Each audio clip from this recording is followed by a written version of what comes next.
Interesting development today because the midpoint of this channel that we've been watching for Bitcoin has been tagged as resistance. It's ended up in a small drop down, but that's all in the backdrop of the S&P 500 dropping further down today. So I think that's actually really important. If we're seeing the S&P 500 drop down like this all the way down to a low of 63.40, and Bitcoin actually for most of today has been, kind of trending up, that's a pretty interesting sign that just on this very short-term timescale right here, Bitcoin is doing okay. This doesn't mean that we're out of the woods.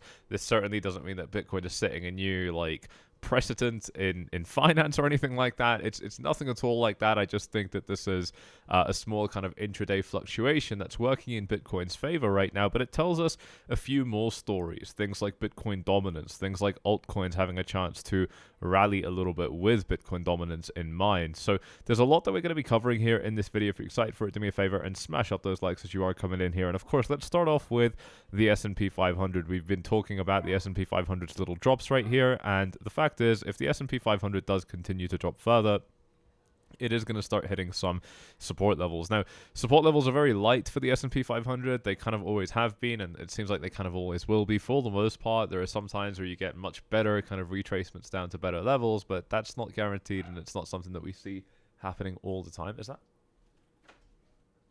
That's my other chair. I was like, why is that in the frame? And so with the S&P 500 right here, we've got a potential kind of support zone somewhere around like here, which could definitely turn into a zone that the S&P 500 stops falling down to, falling down at. But I think even better than that is obviously going to be this prior all-time high that the S&P 500 set basically in February of 2025. You can stretch this box a little bit higher. I really don't think it matters, but this general kind of range at about, call it 6130, is a very, very nice level to see the S&P 500 kind of stop dropping down to. And of course, we've already covered what that looks like in yesterday's Bitcoin video. So shout out to those of you that are subscribed to this channel. That would essentially put us, I think somewhere, probably in the low hundreds. So, somewhere like here. If we zoom out, I'll show you what that looks like, going back to these price zones. I think somewhere kind of between these two yellow lines would make a lot of sense. I also love the idea of Bitcoin falling down to 98K. This is a level that would essentially match up with Bitcoin's prior macro low. And forming a double bottom there would be absolutely great for two reasons. The first reason, as we've measured, is that this would produce a... Why does this not work? Okay, I don't know why this doesn't work, but that would produce a 20% dump to the downside, which is, it's okay. It's moderate. It's not bad. This would actually be more of a macro low, my bad. And matching this low would put us down at 40%. But, I really don't think that that's likely at all right now. However, it would be very nice. It would be nice for the same reasons that it would be nice if Bitcoin fell down here. Essentially, both of these are quite, heavy market resets. I think a lot of people would really lose their minds on a drop like that. And, we have to keep in mind that we are talking about Bitcoin. Bitcoin is very likely to do stuff like this throughout its life cycle in any market cycle. And with that in mind, if we don't get them particularly often, I don't think it hurts to not necessarily expect them, but, we should know what it's going to look like if it does happen. We shouldn't be kind of caught off guard by it or anything like that. So, that's something that I'd be watching out for. In both cases, I think we would get an explosive reaction up. But of course, like I said, 40% down is looking extremely unlikely right now. I don't even really think the bulls would allow it. It would require a bigger drop on the S&P, and I don't think the S&P needs a drop like that. I think the S&P kind of already had a big drop. So the only one that I can see that's like kind of big, and it's not even really that big at all, but that kind of qualifies is going to be here at minus 5.5%, which is kind of normal. Like the S&P 500 pulls off drops like this fairly regularly. It would be really nice to see one right now. Obviously, the last one was only down by about 3.5%, so it would be really nice to see a bigger correction. I think that would really help it, continue to go up. But right now, we're just kind of continuing this really, really small drop now. And, as far as bounce zones, I think the next likely one is a lot closer, which probably just lines up with that low kind of $100,000 range. Now, as far as this support level goes, which I think is pretty interesting, look, we've really responded to this, channel quite well. We've respected it as resistance quite consistently. We backtested it as support and set a new all-time high off that backtest. So, there's a lot lining up there. got another support bounce and another one, and then even back tested it as resistance on the way down. Now we're back testing the midpoint. So if this does result in trading at the bottom of the channel, especially if that trading looks like it's going sideways, I'm going to expect a big drop down into the kind of, 100 to 110k region where there's a lot of support. And that's kind of the beautiful story of this chart. I don't really know how anyone can ever have a different opinion of this chart right now, because it looks actually pretty simple to me. Bitcoin spent a lot of time kind of consolidating, trading, everywhere in these price ranges between 74k to 120. We've really spent a lot of time in every price range, whether it was, 90k to 100k, we did that over here. Whether it was, sub 90k down to 75, we did that over here. When it was the kind of high hundreds pushing up above 110, it was right here. And then even in the teens right here and above. So we've traded consistently at every price range here, which means that we've got so much price history to potentially find support in if we do start dropping down. And we've seen that illustrated with many, many different indicators. Now, I don't want to keep on rehashing over all of that stuff because I don't think it's super important. But, well, actually, it's arguably the most important thing, but you've just got to be watching the channel consistently, I guess, because I don't want to repeat it for everybody else who's already seen it. But yeah, I think that's really working out for Bitcoin. I think psychological levels are going to be important here. If we are seeing kind of the low hundreds, then is it possible that we kind of bottom out here but get a quick kind of flash wick down to like 97, 98? I would love that. That would be phenomenal. That would really be very, very healthy for the markets. It would really kind of seal that this is a correction. This doesn't need to be a correction. At the end of the day, one of the other ideas that we spoke about is that Bitcoin could just kind of be trading sideways. Let me find you a good chart for that, because I had it drawn out. Yeah, right here. Bitcoin could just kind of be trading sideways a little bit like this right now, which would make so much sense. Definitely, would be in line with Bitcoin's kind of behavior. So if that does happen, then we're going to be continuing to expect this 112k level to get defended. I don't really think this level is going to hold. That's why I'm not a massive fan of this idea. But if it does hold, ladies and gents, then, we're basically just looking at targeting that top again and, potentially even blowing up from there. So it would be very, very nice if it does end up working. I just don't know if that's going to happen. And I don't want to hold my breath for it either after, of course, everything that I've seen here. But as far as support goes, it's phenomenal. It's looking really good. We've just hit our daily green Ichimoku cloud, which is pretty reliable in my experience. On the 4 hour, we've now, clearly started to develop resistance here. So if we do kind of start, rallying higher from here, we might start encountering resistance at about that 118k level, which is of course just a big pocket of trading. So it makes sense that we're going to encounter resistance if we kind of get back up there. The last time we didn't. Well, we kind of didn't last long. This time, I think the fact that we had that rejection might make it a little bit weaker. But again, that's kind of tunnel vision in my view, because this is just quite dependent on the S&P 500. And put it this way, if the S&P 500 is blasting through its resistance levels, then, we probably don't have to worry too much about Bitcoin as well, given the very, very clear correlation between the two. You know what? To be honest, after saying that out loud and saying S&P every single video, I feel like these videos need to be a lot more like, God forbid, like political as well, but not so much political, just kind of covering things that could impact the S&P 500, which of course under a Trump presidency is a very political discussion. And I think that that's going to be important. But even from those angles, I don't even know why this dip happened. And frankly, I don't care if I stressed myself over every 2%, 3%, 5% S&P 500 drop. Then I wouldn't really have an amazing life anymore. And I quite like having an amazing life. So, staying on the charts all day is not going to help me with that goal. And I really urge everybody listening to consider that strongly, because none of us become traders or investors to ruin our lives and be stuck on the computer all the time or always scrolling TradingView on our phone. We actually all do this for more freedom and a better lifestyle, right? So believe it or not, you don't need to obsess over all the small movements. I'm sure there's a perfectly valid explanation for why this is happening, and I'm sure that journalists on CNBC and their retail readers are going to really enjoy discussing it. But frankly, I don't give a shit. I don't think it's important. I think that what's more important is seeing if we're falling down to any important levels that could impact the market. And we've already done that. And that kind of means that my job here is done. I could complicate it further, but I've got a beautiful dog, beautiful car downstairs. I'd rather just enjoy my life a little bit and let the market resolve itself while everyone else loses their mind over every little piece. And that really is my philosophy with these markets. It works out very well. It means that I'm there for the important moves. It means that I'm not worried about the moves that are not important.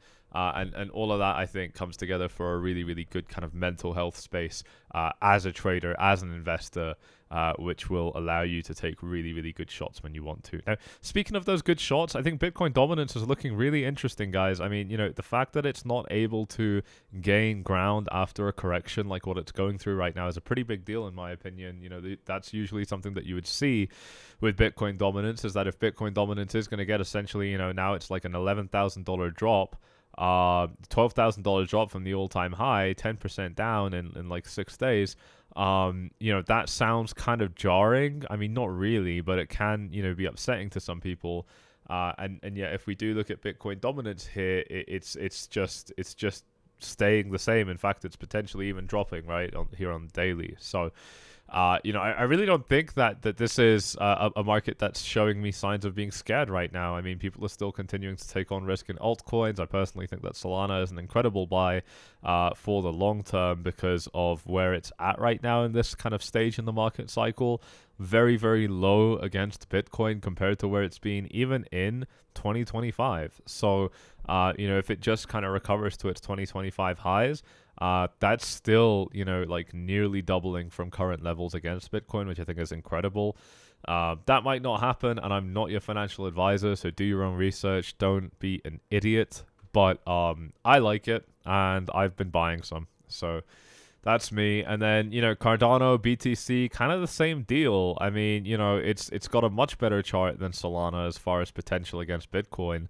And it's really trying to pop. Cardano is going to be one of those coins that if it does pop, it's kind of going to come out of nowhere. It's obviously not coming out of nowhere because it's a major. But not too many people talk about Cardano these days. And obviously that will change if the prices start pumping. So I think that's interesting. It's still obviously at the forefront of everybody's mind if they've been around for a while. And of course, the Made in America narrative, which I think is, very, very strong, for these next couple of years. So we'll see how that goes. And then XRP against Bitcoin here, like I said, is now down at a pretty nice buy level here. But the even better buy level is, of course, going to be, quite a bit lower than this, another kind of 15% down. We'll see if we get that one. But I think that, a lot of these coins have kind of, reached down to levels that are kind of interesting to look at. Here's Trump coin. I don't know why I keep looking at Trump coin, to be honest with you guys. It just looks like such a brilliant shit coin to trade. But to be honest, I don't know where the trade setups are. The levels are very blurry, very mushy. I love this line right here. We were using it as support very well, and it predictably became resistance. Probably could have traded that, but that's not the kind of trade that I like to take anymore. I just don't think that they're safe enough typically, and I really like safe trades. I like knowing that I'm putting my money in something that has a very high probability of making me money. It just makes me feel better. I don't have to take too many trades. I still make a lot of money. Just kind of suits me better, I think. I think a lot of people are kind of, in this false belief that the more they trade, the more they do, the more buttons they click, the more money they're going to make. And I don't really find that to be true in practice. So, I like it. I like it this way instead. Meme coins are looking interesting. I mean, if we really do see sentiment picking up, then coins like Dogecoin, Pepe, and so on are going to blow up. So this is also something that I think is kind of worth paying attention to. Dogecoin, it looks like it's trying. It's finding resistance now where it was finding support a few days ago, so that's not good. But it's also the same as Bitcoin, and I think that as far as Dogecoin against Bitcoin goes, this chart has also been looking like it wants to pop. And if it does pop, then again, the gains against Bitcoin would be incredible. Just measuring it from its current level to its 2025 high does put Doge at a 2.5x against Bitcoin from current levels. So incredibly strong chart from that perspective as well. This is a support level that's held for a very long time for Doge. In fact, it's never broken since 2021.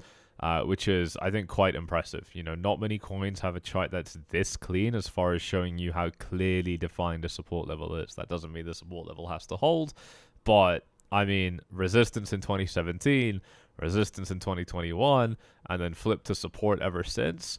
I think that's quite telling. I think that's quite telling as far as Doge's potential strength throughout this bull market. I do think as much as I love Elon, that Doge as a name, as a brand, has been ruined a little bit by him. Now, obviously, he's not working in the U.S. government anymore, but you know, that damage may have already been done. Am I worried about that? Not really. I think Doge is still loved. I think everybody still loves dogs, especially Doge, especially the Shiba Inus, and you know, it's kind of the godfather of meme coins. So I almost, the way I see it, and I don't know how the market's going to feel about this, we'll have to find out, but the way I see it is that, you know, that the brand of Dogecoin is something that's got history to it, and one part of that history is Elon, but it is only one part of that history. There's a lot more that, you know, made Doge the kind of, you know, community that it has, and the identity that it has. And like I said, I think Elon was just one chapter of it. So yeah, I think this can do well as well in the long term. Lots more that we could look through, but to be honest, guys, the outlook is the same. You know, Bitcoin dominance is looking like, you know, it's kind of just chilling right now. If it keeps dropping, it would get very, very interesting, because that would signal a bigger alt season than what we saw after Trump took office, or rather when he was elected for office. But you know, I also think that it's, you know, still kind of too early to call. We can have dips like this in Bitcoin dominance, and Bitcoin dominance can still set new highs. It's not likely, especially at these levels. It's more likely that, you know, it's becoming more likely that this is actually an alt season. But like I said earlier, the real alt season would have to mean dominance falling down toward 40%, or at least the very low 50s. And, you know, so far we're nowhere near any of that. And, you know, a lot of people were calling for this on every little dip that Bitcoin dominance has had throughout this market cycle. And of course, those people have been catastrophically wrong every single time. We avoided those mistakes here on this YouTube channel, and we only started to change our tone over here because we are grounded and realistic with how we analyze these markets. It doesn't have to be hard. You just have to not be emotional about it and look at the figures. But there you go, ladies and gents. Hope you enjoyed this one. You know what to do if you have. You've got phenomenal links to some of the best exchanges in the game linked down below, with huge bonuses when you get signed up and start trading. So check them out if you are interested. Bybit always remains the best in the game, at least for now, and I don't see any changes to that happening soon. They've now allowed traditional finance trading as well, which is very, very cool. So you can check that out if you're interested. And 𝗙𝗢𝗟𝗟𝗢𝗪 gives you very aggressive bonuses when you do sign up and start trading, including doubling your deposit up to, I think, like $5,000, which is kind of crazy. And of course, you're getting exclusive chart updates from the team. So check that out if you're interested. Always make sure that you're abiding by your local laws and regulations in your country. Yeah, smash up those likes, subscribe, tick the bell. We'll see you all in the next one.